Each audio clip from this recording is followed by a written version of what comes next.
All right, hello, welcome back. It is our final video of our prisons class. We've gone through Ephesians, Philippians, now finishing up Colossians and Philemon.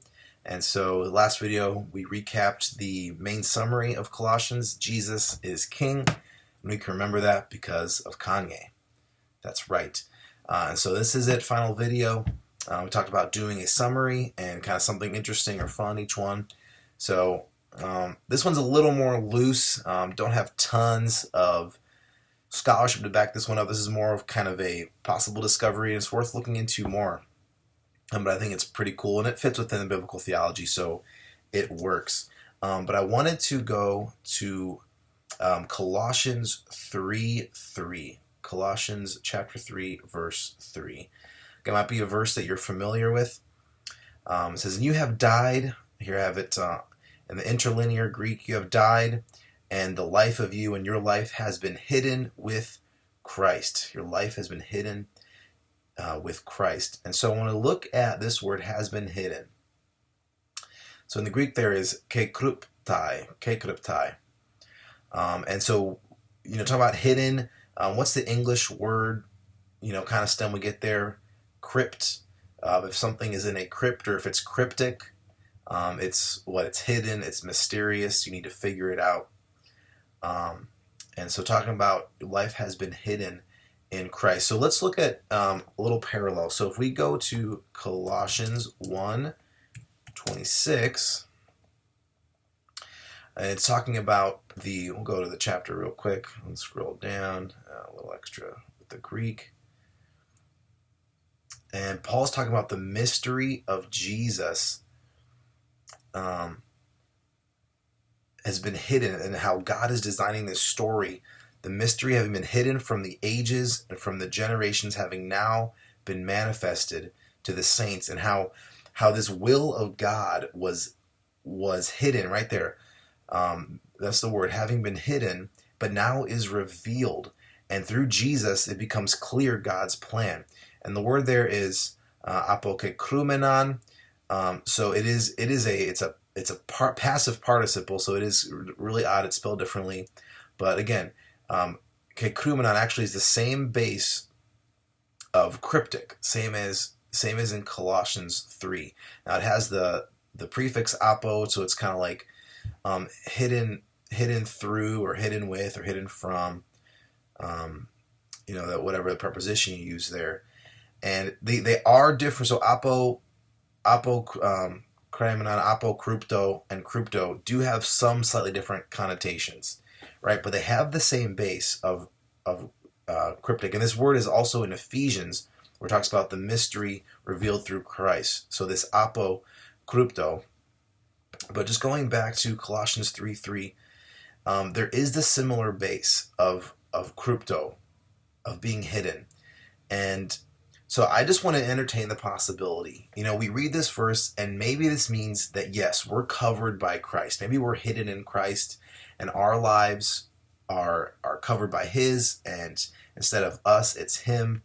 Or maybe we're protected by Christ. Maybe we're hidden, like in a fort, and Jesus is our fort and our protection. But I guess what I want to do is just entertain the possibility that this crypto has the same kind of root, and maybe the same nuance as the apokrypto in Colossians 1:26 here, and maybe in Ephesians as well, talking about how the mystery becomes revealed. What was hidden becomes clear through Christ. And maybe in the same way, maybe instead of our lives just being overtaken by Christ, which, yes, they are. He's Lord, and He covers us, and yes, He protects us, but maybe it's something a little cooler. Maybe we can entertain and dive into the possibility that our lives are only fully revealed and fully figured out when we see them through Christ. Life, we know, is a mystery and has questions unanswered. And following Jesus does not mean you get all the questions answered. Of course not. It doesn't mean mysteries go away and disappear.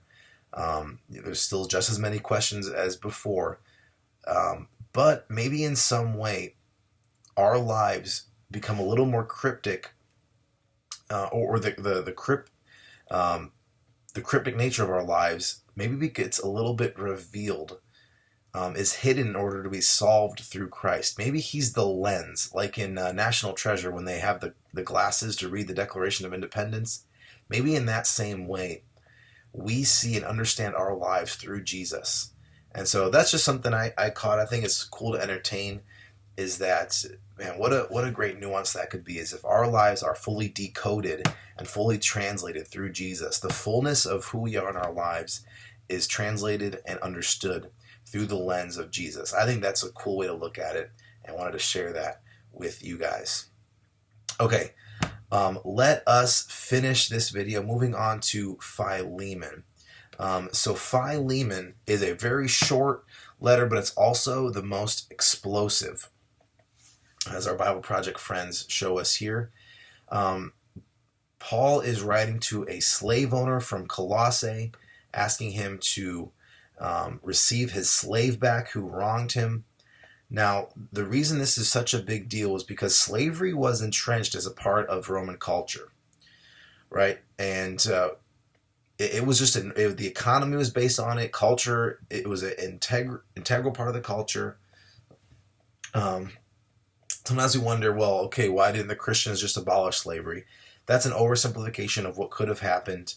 But it's clear that the Christian ideals do undermine it without directly abolishing it. And the way to look at it becomes different, more than just release your slaves, don't have slaves.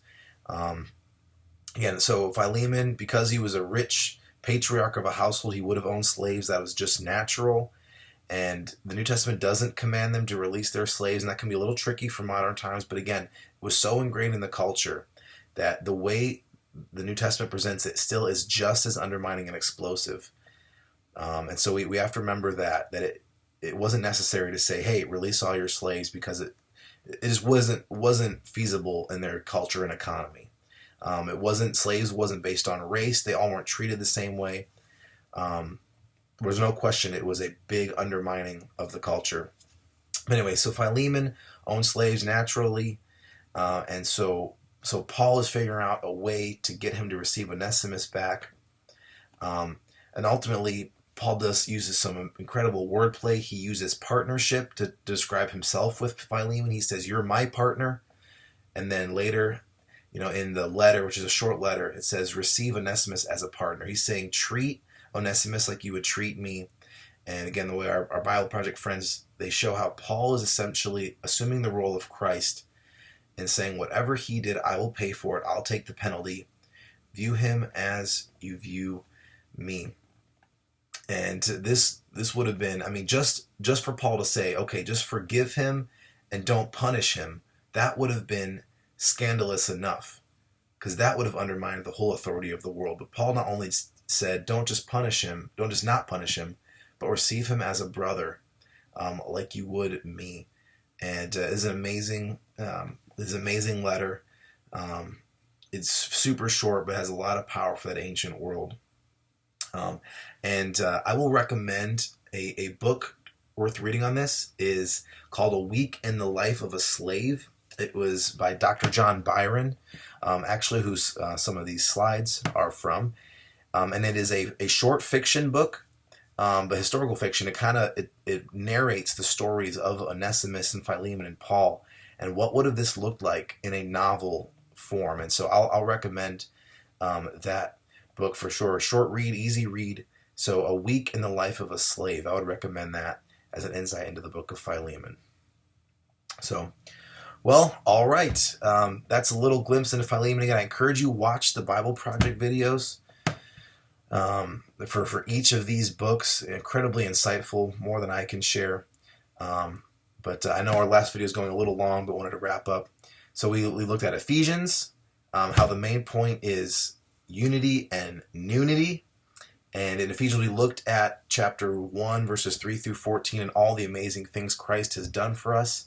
Then in Philippians, we called it Flip-It-Pians, because we looked through how it is a book of reversals and how following Jesus turns the way we live upside down. We looked at the hymn in the middle of it, and how Jesus' life was a reversal, how he descended, but God flipped it around and raised him up. And in the same way, that's a reversal of our story with Adam.